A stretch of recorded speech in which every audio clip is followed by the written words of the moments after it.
Hoje nós vamos conversar sobre uma obra do finalzinho do século XIX, com um autor que eu estava muito curiosa para começar a ler logo de uma vez, e que tem um tema que a gente já viu explorado de muitas maneiras, mas é interessante como ele aborda aqui. Hoje nós vamos conversar sobre O Príncipe Mendigo, do Mark Twain. Vem comigo!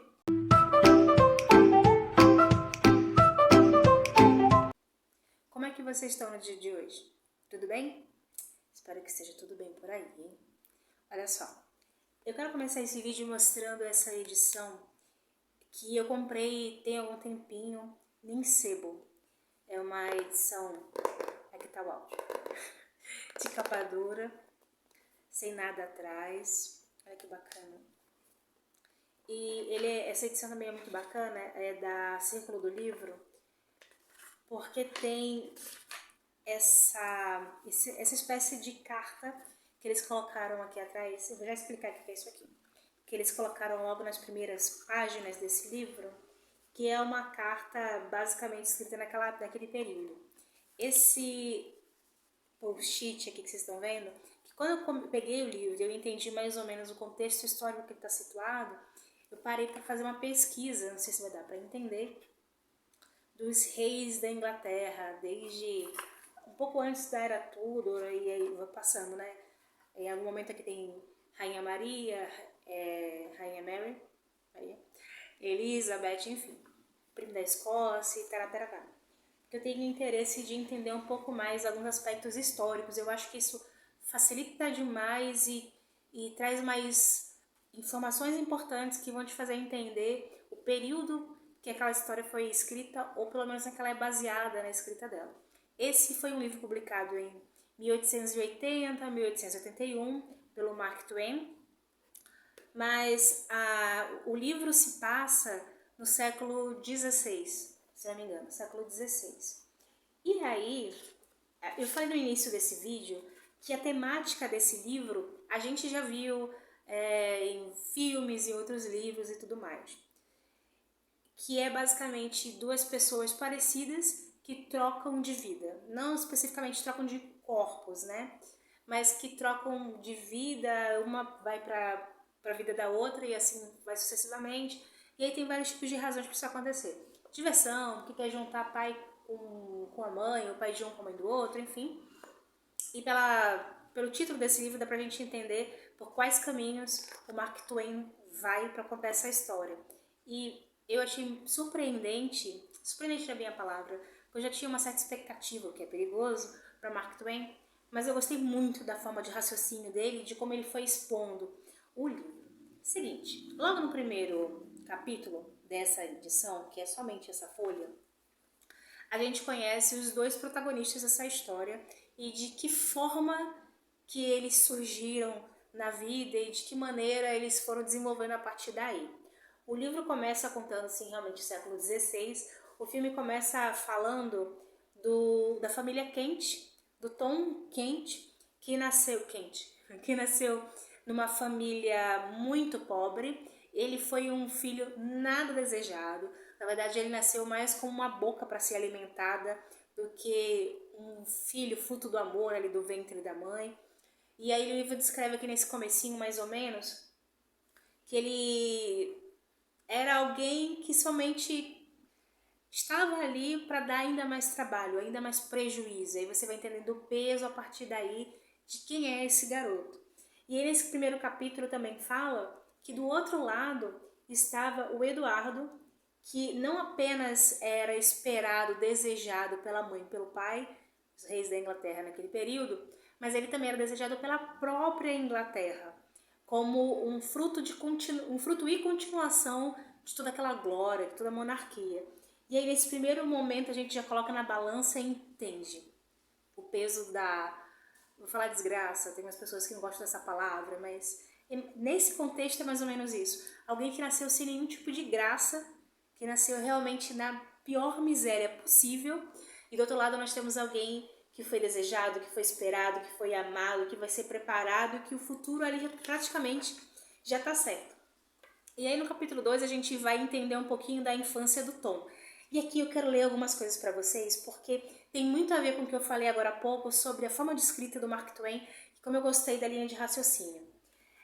Ele podia ter falado apenas que ele era um garoto, e essa parte realmente está no livro, que além de não ter sido nem um pouco desejado, aliás, o oposto disso, ele tem duas irmãs, paupérrimas também, ele era colocado junto com os irmãos e amigos ali de onde ele morava para pedir esmola, era o trabalho deles, e se ele voltasse para casa sem nenhum dinheiro, sem o dinheiro que o pai tinha estabelecido, ele apanhava muito do pai e muito mais ainda da avó, que é mãe do pai dele.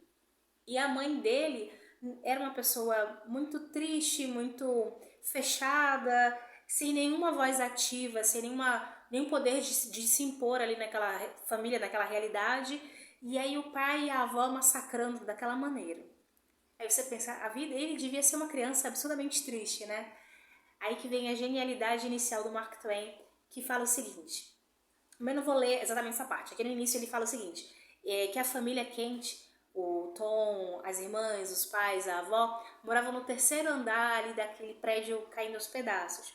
E o Tom vai dizendo, entrando no quarto e vai vendo como, vai descrevendo pra gente como é a realidade dele, o Tom fala que tinha o chão inteiro a seu dispor e eles podiam dormir onde bem lhe aprovesse. E a primeira sensação que eu tive quando eu li isso aqui, já na segunda página do livro, é que pra gente isso é algo ruim. Ele olha para aquele contexto de vida e fala, olha para todo esse chão, eu posso escolher qualquer lugar nesse chão onde eu possa dormir. E aqui ele fala com uma ideia de eu sou privilegiado, eu tenho tudo isso para escolher. E nós que temos alguns parâmetros de vida, a gente olha para esse contexto e pensa, que horrível, você vai ter que dormir no chão gelado, sem cobertor, sem um colchão agradável, sem um travesseiro limpo, você tem que dormir sozinho no chão duro. E aqui a gente começa a entender como é que o Tom, vivendo nessa vida doloridamente paupérrima, consegue enxergar as coisas dessa forma. Não é que ele é muito otimista. Olha só, na verdade, ele não tem um parâmetro para entender que aquilo que ele está vivendo não é bom. Naquele sentido que a gente fala que às vezes é muito bom ser ignorante, né? Ignorante no sentido de não saber realmente as coisas, a realidade das coisas. Então tá resolvido o problema da vida, basta a gente ser ignorante. A questão é que você pode não saber que está passando por aquilo, mas aquilo não é bom. E não é justo fazer com que pessoas tenham que viver daquela forma. Estou contando toda essa parte, mas isso tem a ver com a descrição do Mark Twain e tem a ver principalmente com a história desse livro. Olha só, aqui diz que John Kent era um ladrão e sua mãe uma mendiga. Fizeram com que as crianças se tornassem mendigas, mas não conseguiram transformá-las em ladras. Aí tem uma baita diferença, né?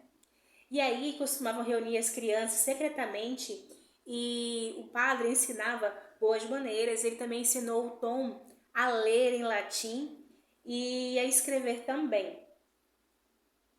Eu estou lendo junto com vocês, estou acompanhando aqui. Olha só. Aqui diz no livro que o Tom, ele não se sentia infeliz. Ele achava que todas as pessoas, na verdade, viviam mais ou menos daquele jeito. Por mais que ele andasse na cidade, ele não tinha noção real de como eram as famílias dentro das suas casas, né?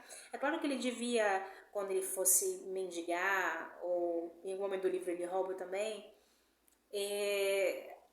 não que ele não tivesse uma noção de que tem alguma coisa diferente do que eu vivo.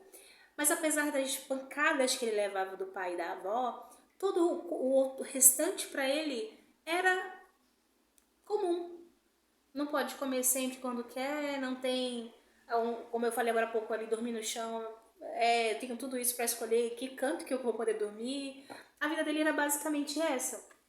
E ele não tinha uma noção do que era confortável, de como era ser confortável viver. E aí, da total ignorância, através da leitura, do conhecimento, o Tom passa para o oposto. Ele lia histórias que envolviam príncipes, envolviam reis, ele ficava encantado, ele desejava aquilo para ele, e ele já passou a enxergar a própria realidade de uma outra forma. E aqui é muito interessante porque ele queria tanto aquilo que aos poucos o comportamento dele foi mudando. Ele foi se comportando como uma pessoa mais altiva, não arrogante, mas detentora de uma noção do que ele mereceria de verdade.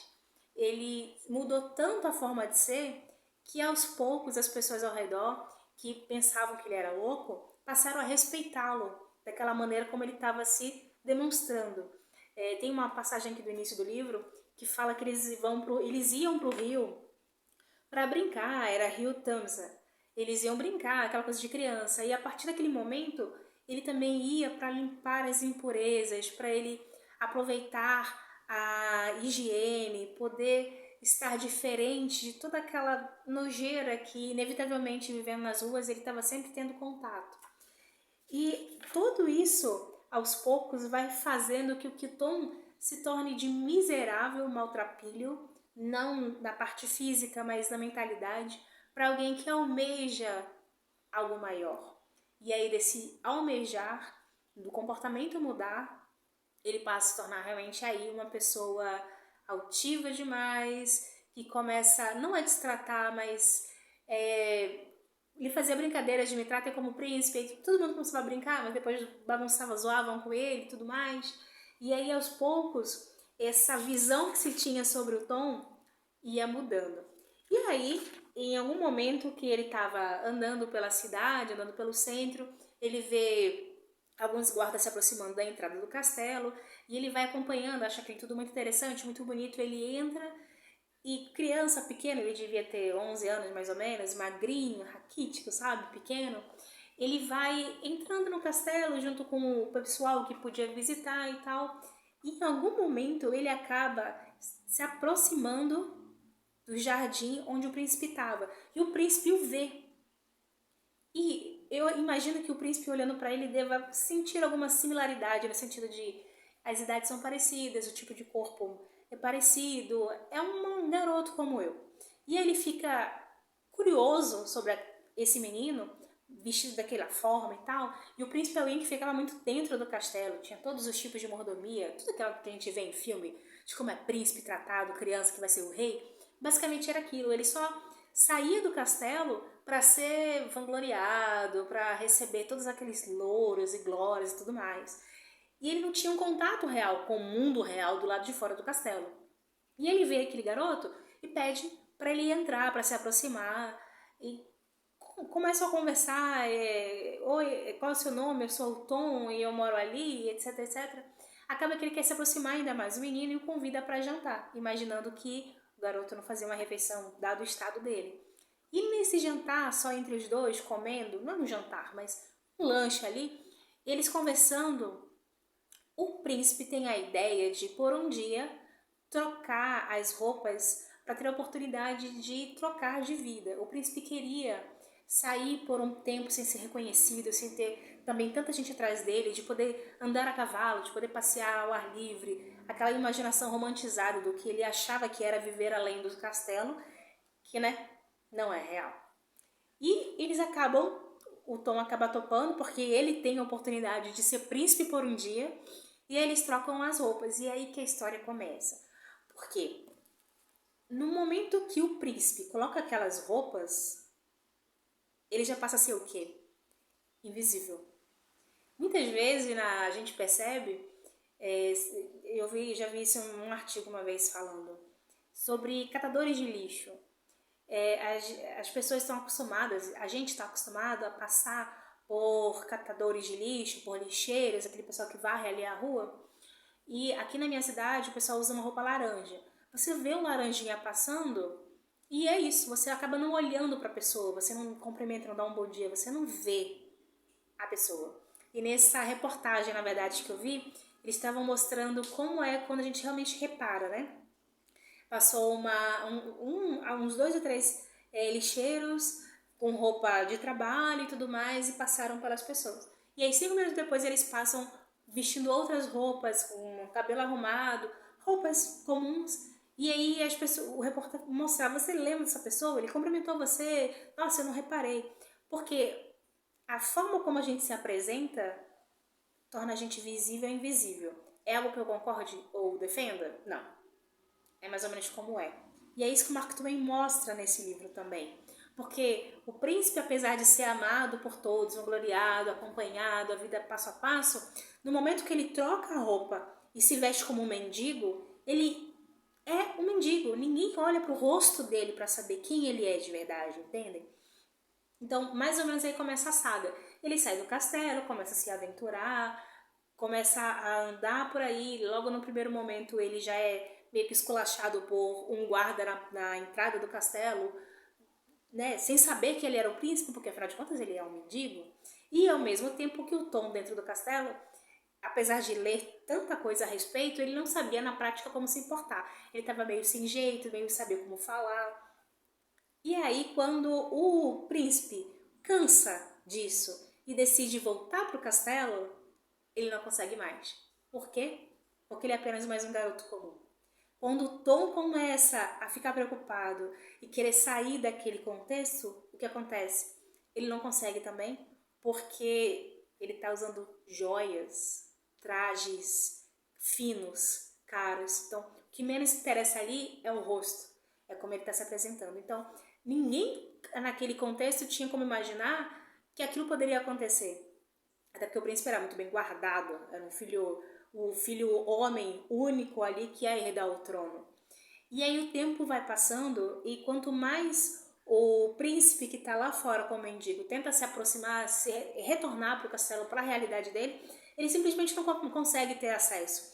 Ao passo que tem toda uma questão de levar ele para longe, tem um sequestro, enfim, ele começa a aventura que ele queria ter, vai muito mais além do que ele imaginava que poderia acontecer. E por muito tempo, até porque ele está num lugar mais aberto, tem contato com mais pessoas, eu percebi que no livro o desenvolvimento acaba acompanhando muito mais os percalços que o príncipe, como mendigo, passa, do que o Tom em si. E eu não quero ser injusta, mas é que o Tom, a problemática dele ali é o medo de o pai dele não reconhecer, as irmãs dele não reconhecer, quem veste ele não reconhecer, e ninguém reconhece.